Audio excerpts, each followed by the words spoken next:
Hello, our viewers. A very good evening to you all. I hope you've all had a lovely week. Yes, thank you for joining us today here on our podcast with Out and Proud Conversations, where we get to talk about the LGBTI community. And a lot has happened this last week, and we have a lot to share with you.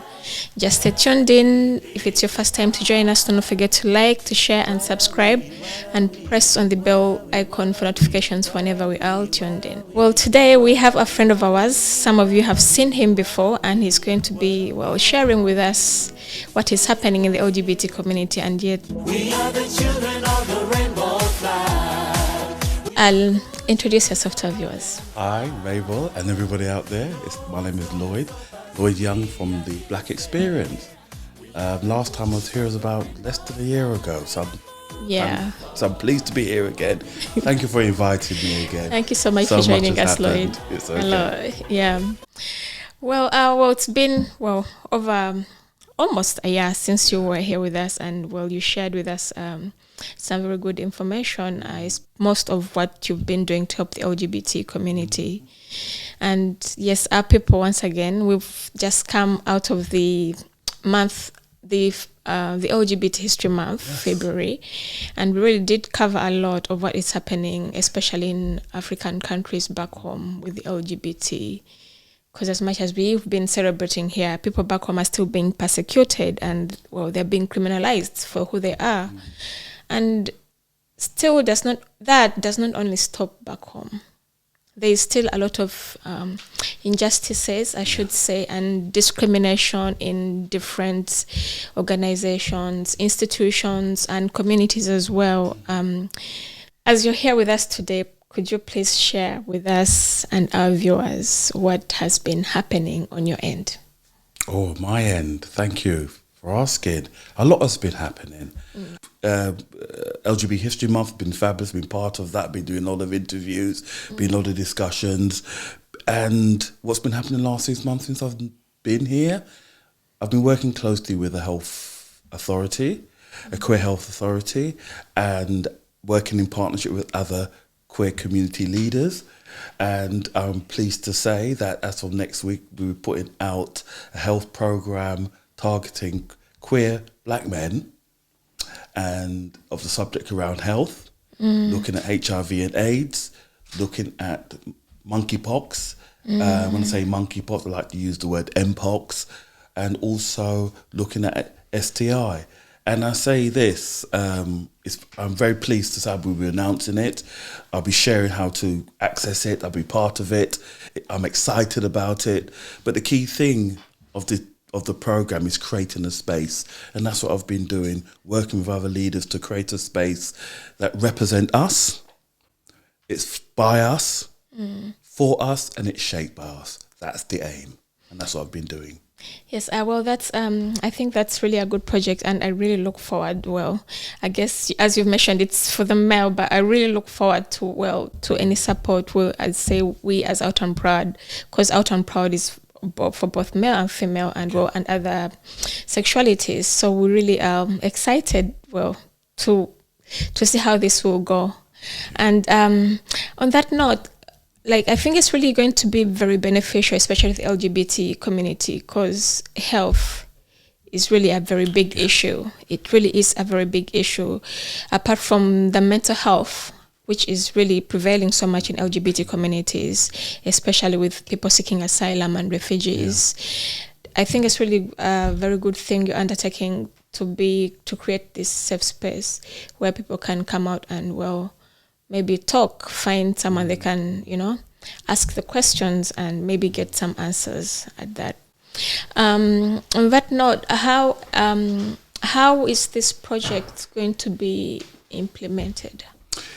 It's going to be virtual, particularly from the migrant community and asylum seeking community that seeking access through fleeing persecution and registering as asylum seekers, that they're normally placed in areas that are disattached from their community. And these spaces is to create a digital space that enables members of our queer community that are dispersed throughout the whole of the UK.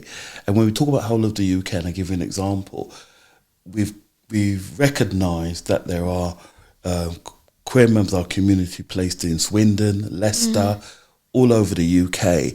And what's come out of lockdown and what we're experiencing now through social factors such as cost of living is that services are not there anymore. So services are struggling because of funding. And we can talk about London being diverse and the riches that London provides for those who can access it.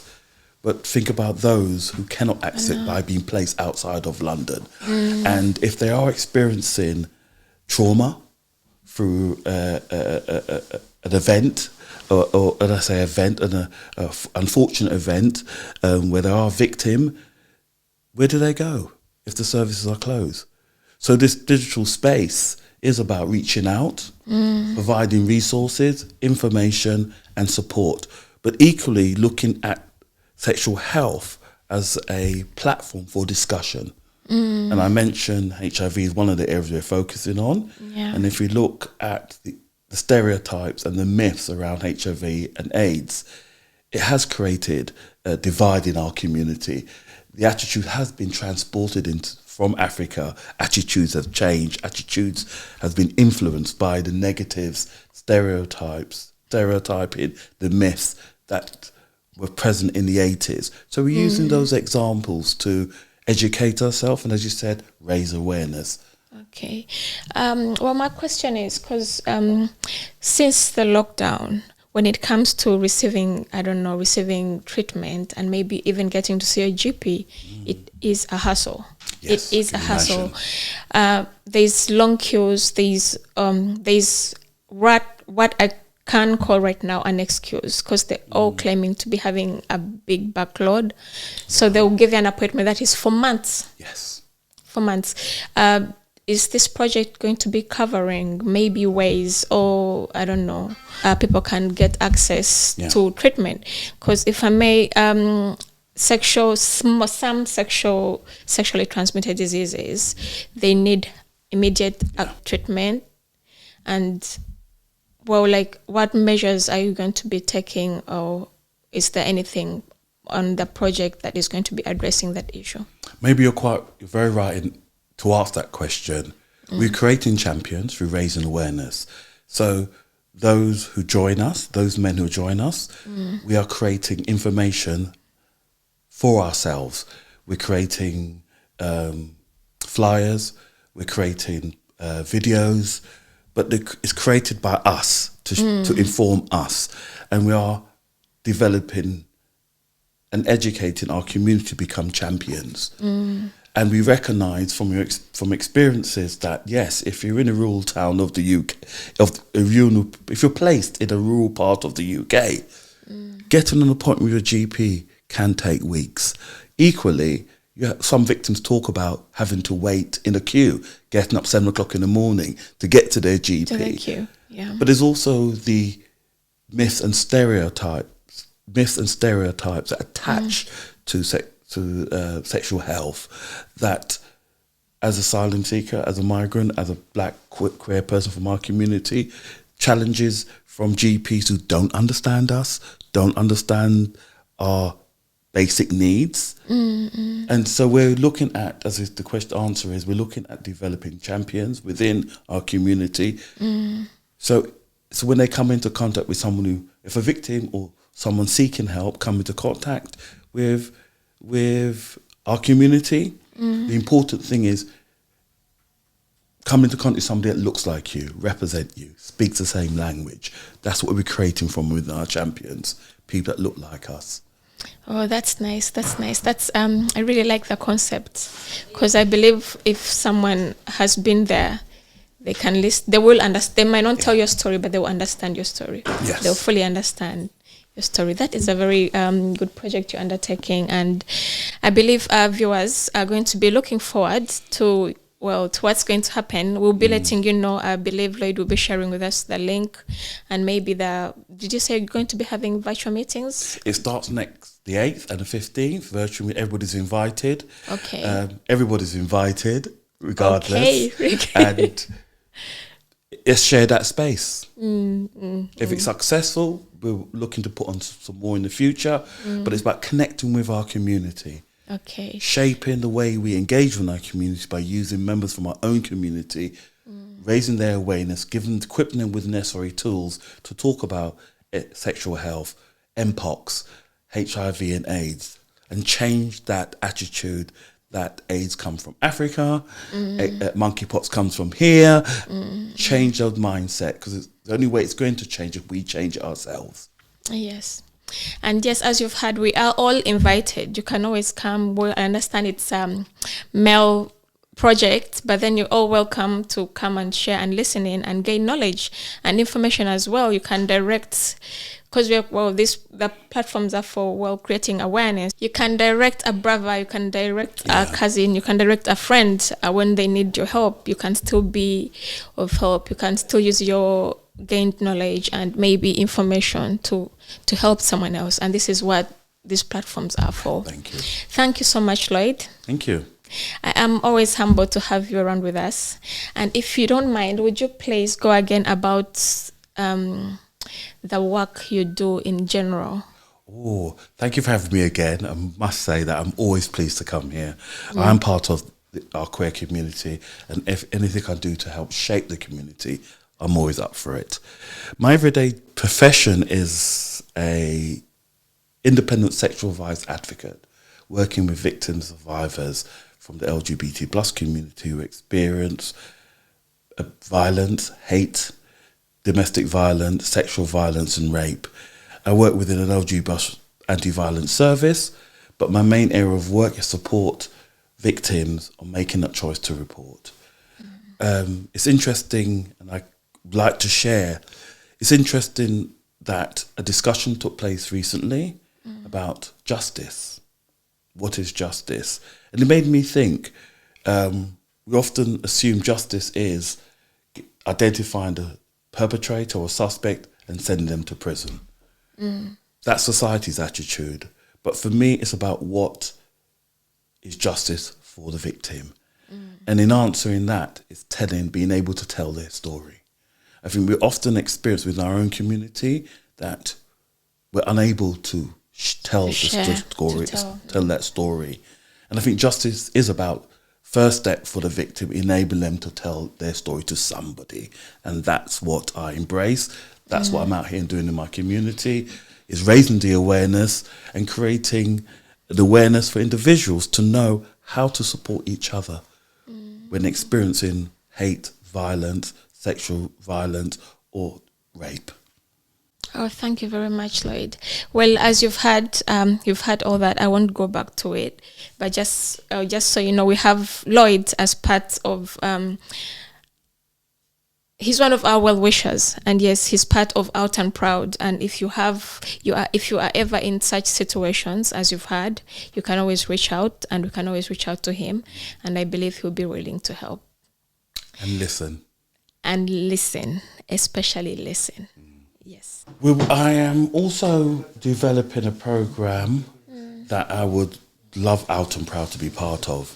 Okay. And that is, I went to a conference led by the Metropolitan Police. Okay.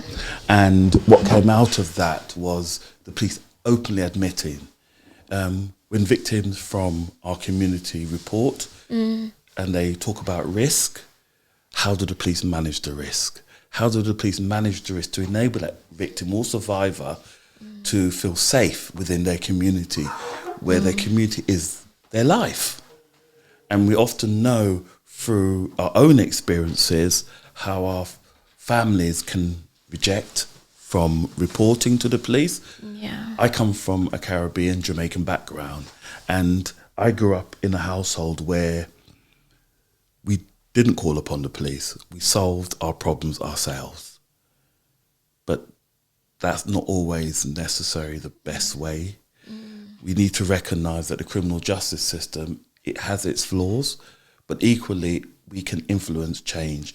So my next phase of my project is developing champions within our community, within the asylum seeker community, migrant community, be part of a community that speaks to the police, and raises their awareness. So they feel able to support us around risk, particularly risk around forced marriage, risk around divorce, domestic violence, issues that affect victims that victims don't want to talk about because of shame. Yes, that is Out and Proud is always here. So I think that is a very big topic to undertake, and because we do have such incidents happening, and the thing is, people are always scared because they have lost trust in the police. They have lost trust in the police. One, as part of the LGBT community, and two, as Black people. Especially as Black people. So that is why you find like there are very low cases of reporting, which leads to mental health, which leads to families breaking up and all on suicides and so on and so forth, because people are abused and they're unable to actually be able to tell anyone else. Well, I'm just very pleased with something you mentioned, that where you have to create the space for someone to be in a place where they are free and willing to share. Yes, I believe that is very, that is a honorable undertaking. And trust. And trust. Tell their story, but trust who they're telling their story to. I think that's very important for us to recognise in our community. You mentioned mistrust with the police, and I think from working with a number of victims, particularly victims from the Black and Brown community, one thing that is highlighted to me is about being excluded from their family by virtue of reporting to police. Who reports to the police? And we often think the police report, to our families. There are situations when a victim reported, hasn't come out to their family and engaged in a sexual activity, consenting activity. It was conducted through a hookup online. They went on Grindr, met a friend, but they were abused. And they reported the crime. And part of reporting is the first stage. You call 999, you go to a police station, and then that is followed up by a police visit.